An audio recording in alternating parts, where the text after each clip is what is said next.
Hey Swifties and music lovers, welcome back to the channel. Today we're diving into one of the most talked about tracks from Taylor's latest album, Elizabeth Taylor. We'll unpack the lyrics, the Hollywood references, the meaning behind the song, and why it's already creating buzz. If you're curious about Taylor's new era, this video is for you. Don't forget to like, subscribe, and ring the bell so you won't miss future deep dives. Elizabeth Taylor is track number 2 on Taylor's 12th studio album, The Life of a Showgirl, released October 3, 2025. The song is named after Hollywood icon Elizabeth Taylor and uses her life, fame and imagery as a lens to explore modern celebrity, love and vulnerability.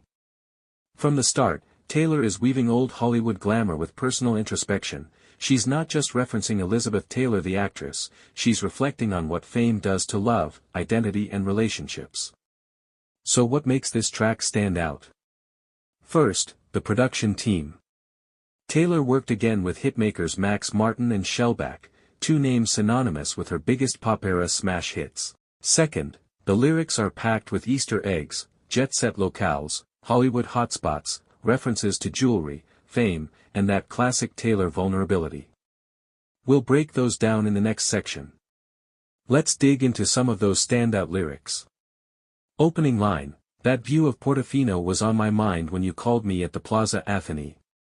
That's a direct nod to Elizabeth Taylor's life. She got engaged to Richard Burton in Portofino, Italy, and also spent time in Paris at the Hotel Plaza Athénée. Then, "Cry My Eyes Violet," Elizabeth Taylor. Elizabeth Taylor was famous for her unusual violet blue eyes. Taylor uses that imagery to evoke beauty, drama, intensity.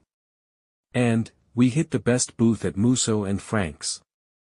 They say I'm bad news, I just say, thanks." That's a shout-out to the legendary Hollywood restaurant Musso and Frank Grill, a hotspot for old film stars. It nods to both glam and the scrutiny that comes with it. Another killer line, "All my white diamonds and lovers are forever" in the papers, on the screen, and in their minds. Here Taylor references Elizabeth's famous fragrance, white diamonds, her jewels, and the idea of being immortalized by fame. At the same time, Taylor is saying, "My songs, my loves, my image, they live forever, too." What's the overall theme? On one level, it's a glamorous homage to a screen legend. On another, it's deeply personal for Taylor, grappling with love, fame, the weight of being on all the time. She's asking, can love really last when the spotlight never dims? And can you trust someone in that world? The lyric, "Been number one, but I never had two / and I can't have fun if I can't have you," speaks to that yearning and insecurity. It's clever, layered, and full of contrast, old Hollywood versus modern pop star, sparkling diamonds versus emotional scars, public persona versus private self. Why it resonates and buzz around the song. So why is this track getting so much attention? First, Taylor's ability to connect her personal story with cultural icons. By invoking Elizabeth Taylor, she aligns herself with a legacy of glamour and drama. Fans love a multi-layered concept. Second, the production and hook are catchy. The "Cry My Eyes Violet" line is already a meme-able moment, the melody is memorable, and the combination of lyric-heavy verses with an anthem-style chorus gives it replay value. Third, there's the context of Taylor's era shift. With The Life of a Showgirl, she seems re-embracing pop spectacle, and this track is a standout in that narrative. Lastly, the Easter eggs fuel fan interaction. Swifties are decoding every line, connecting album visuals, referencing Taylor's past songs, spotting the celebrity and pop culture nods. That keeps the conversation alive on TikTok, Instagram, YouTube, and beyond. This song does more than just make for a great track, it underscores where Taylor Swift is in her career.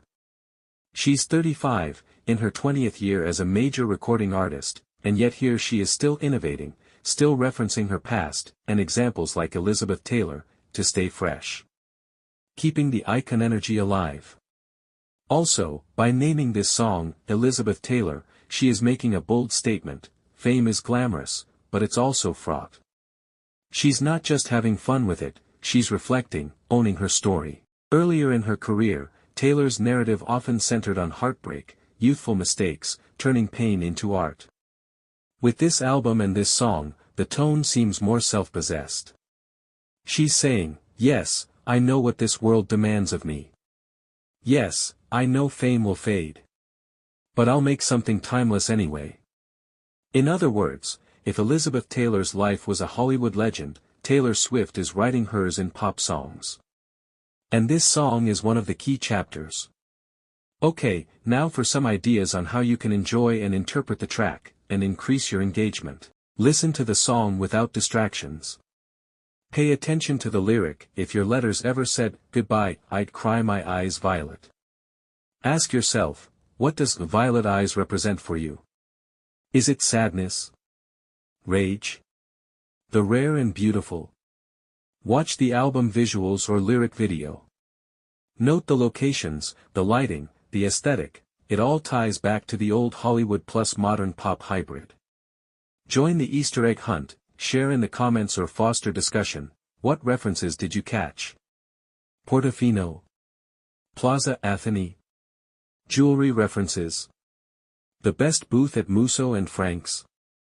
Create content. If you're a YouTuber or a fan maker, you could try a split-screen video, vintage Elizabeth Taylor movie clips plus Taylor Swift performance or visuals.